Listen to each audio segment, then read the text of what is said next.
স্পেনের জামোরায় আকস্মিক এক গাড়ি দুর্ঘটনায় নিহত হয়েছেন লিভারপুলের পর্তুগিজ ফরোয়ার্ড দিয়াগো জোতা। ইংল্যান্ডের স্কাই নিউজ ও স্পেনের মার্কা সহ বেশ কয়েকটি গণমাধ্যমে এই তথ্য নিশ্চিত করেছে। ২৮ বছর বয়সী এই তারকার সদ্য সমাপ্ত মৌসুমটা শেষ হয়েছিল দুটি বড় ট্রফি জিতে। লিভারপুলের হয়ে ইংলিশ প্রিমিয়ার লিগ এবং পর্তুগালের হয়ে জিতেছেন উয়েফা নেশনস লিগ। স্প্যানিশ এই নিউজ এজেন্সি ইএফইর বরাতে স্কাই স্পোর্টস বলছে, ভাই আন্দ্রেকে নিয়ে বৃহস্পতিবার রাতে নিজেই গাড়ি চালাচ্ছিলেন জোতা। হঠাৎই তাদের গাড়ির নিয়ন্ত্রণ হারিয়ে রাস্তা থেকে ছিটকে পড়ে। তাৎক্ষণিকভাবে আগুন ধরে গেলে ভাইসহ নিহত হন জোতা।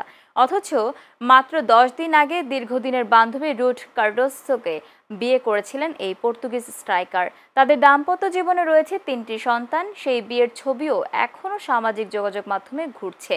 আকস্মিক দুর্ঘটনায় প্রিয় খেলোয়াড়ের মৃত্যুতে শোক জানাচ্ছেন ফুটবল ভক্তরা।